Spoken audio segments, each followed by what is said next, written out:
Hi friends, welcome to my channel Shubis Just My Way. இன்னைக்கு என்ன செய்ய போறேன்னா கொண்டக்கடலை குருமா. நீங்க இதுவரைக்கும் என் சேனலை சப்ஸ்கிரைப் பண்ணலனா சப்ஸ்கிரைப் பண்ணிக்கோங்க. வாங்க வீடியோக்குள்ள போலாம். நான் அது செய்யிறதுக்கு ஒரு மிக்ஸி ஜார்ல 2 மீடியம் சைஸ் தக்காளி வந்து கட் பண்ணி போட்டு blend பண்ணி எடுத்துக்கிறேன். நல்லா நைஸா அரைக்க தேவையில்லை, லைட்டா blend பண்ணா போதும். பாருங்க இந்த மாதிரி கரகரப்பா இருக்கிற மாதிரி. நான் நைட்டே வந்து கொண்டக்கடலை ஊற வச்சு கழுவி எடுத்து வச்சிருக்கேன். அது குக்கரில் நான் வந்து ஒரு 3 விசில் விட்டு வேக வச்சு எடுத்து வச்சுக்கிறேன். அடுத்து நம்ம அரைச்சி ஊற்றுறதுக்கு ஒரு மிக்ஸி ஜாரில் அரை மூடி தேங்காய் சின்ன சின்னதாக கட் பண்ணி போட்டுக்கோங்க. ஒரு பெரிய துண்டு இஞ்சி, கூடவே ஒரு 5-6 பல்லு பூண்டு, 2 துண்டு பட்டை,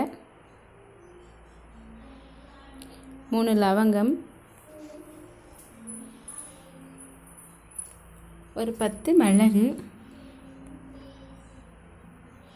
ஒரு ஸ்பூன் சோம்பு, கொஞ்சம் ஒரு 3 டேபிள் ஸ்பூன் பொட்டுக்கடலை. இதுக்கான கொஞ்சம் கிரேவி கன்சிஸ்டன்சியில் வர்றதுக்காக.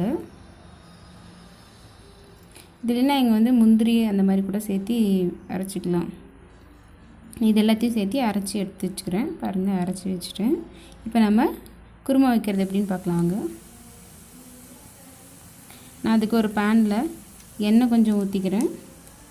அதில் 2 துண்டு பட்டை, 2 லவங்கம், கூடவே 1/2 டீஸ்பூன் சோம்பு, ஒரு அன்னாச்சி பூ, இது எல்லாத்தையும் சேர்த்து 2-3 மிளகு, கொஞ்சம் கருவேப்பிலை, இது கூடவே நான் ஒரு பெரிய வெங்காயம் வந்து கட் பண்ணி வச்சுருக்கேன், அதையும் சேர்த்திக்கிறேன். இது எல்லாத்தையும் நான் நல்லா ஃப்ரை பண்ணுறேன். நான் நல்லா ஃப்ரை பண்ணிக்கிறேன். வெங்காயம் வந்து கண்ணாடி பதத்துக்கு மாறி கொஞ்சம் ப்ரௌன் கலரில் ஆகிற வரைக்கும் ஃப்ரை பண்ணிக்கிறேன். அப்புறம் நான் அரைச்சி வச்சேன்ல ஒரு தக்காளி, 2 தக்காளி, அதையும் இப்போ வந்து நான் சேர்த்திக்கிறேன். சேர்த்தி நல்லா வந்து வதக்கிக்கலாம். தக்காளி வந்து நல்லா எண்ணெய் விடுற அளவுக்கு வதக்கிக்கோங்க. தண்ணியெல்லாம் சுண்டி பாருங்கள், இப்போ நல்லா எண்ணெய் விட்டுச்சு. இந்த மாதிரி ஆன பின்னாடி நம்ம அரைச்சி வச்சுருக்கிற தேங்காய் விழுதை வந்து இதில் நம்ம சேர்த்திக்கலாம். இதில் ஊற்றிட்டு நல்லா கலந்து விட்டுடலாம்.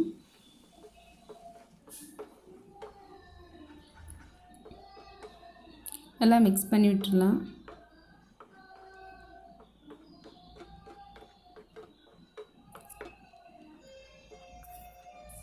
இது லைட்டாக அது பச்சை வாசம் போகிற அளவுக்கு வேகட்டும். அப்புறம் நான் வேக வச்சு வச்சுருக்கிற கொண்டக்கடலை இதில் நான் சேர்த்திக்கிறேன். நான் தண்ணியோடு சேர்த்திக்கிறேன். ஆல்ரெடி கொண்டக்கடலைக்கு உப்பு போட்டு தான் வேக வச்சுருக்கேன். எல்லாத்தையும் சேர்த்து நல்லா கலக்கி விட்டுடலாம். இப்போ நம்ம இதுக்கு போட வேண்டிய மசாலா தூள்லாம் போட்டுக்கலாம். இதுக்கு நான் 1.5 டீஸ்பூன் மிளகாய் தூள் போட்டுக்கிறேன். நீங்கள் உங்கள் காரத்துக்கு தகுந்த மாதிரி போட்டுக்கலாம். நான் பச்சை மிளகாய் இதில் போடல. உங்களுக்கு வேணும்னா நீங்கள் ஸ்டார்டிங்லேயே வந்து போட்டுக்கோங்க. 2 டேபிள் ஸ்பூன் மல்லித்தூள், 1 ஸ்பூன் கரம் மசாலா, இது எல்லாத்தையும் சேர்ந்து நல்லா மிக்ஸ் பண்ணி விட்டுருங்க. கட்டிக்கும் இல்லைன்னா. கூடவே இந்த குழம்புக்கு தேவையான அளவுக்கு உப்பையும் போட்டுக்கலாம். நான் உப்பு வந்து ஆல்ரெடி கொட்டையில் போட்டு வேக வச்சுருக்கிறதுனால வேண்டோடு கரெக்டாக பார்த்து போட்டுக்கலாம். உப்பு போட்டாச்சு. அவ்வளோதான், எல்லா மசாலாவும் போட்டாச்சு. இனி இது வந்து நல்லா கொஞ்சம் நேரம் ஒரு 10 மினிட்ஸ் வந்து நல்லா குக் ஆகட்டும். தேவையான அளவுக்கு தண்ணியும் ஊற்றி கலக்கி விட்டு ஒரு லிட் போட்டு மூடி வச்சிடலாம். இது 10 மினிட்ஸ்க்கு வந்து நல்லா குக் ஆகணும். அந்த பச்சை வாடை, இஞ்சி பூண்டோட பச்சை வாடை போகிற அளவுக்கு. பாருங்கள் ஃப்ரெண்ட்ஸ், நல்லா கொதிக்க ஆரம்பிச்சிச்சு குழம்பு. ரொம்ப நேரம் விட வேண்டாம். 10 மினிட்ஸ், கரெக்டாக 10 மினிட்ஸ் இருந்தால் போதும் மீடியம் ஃப்ளேமில்.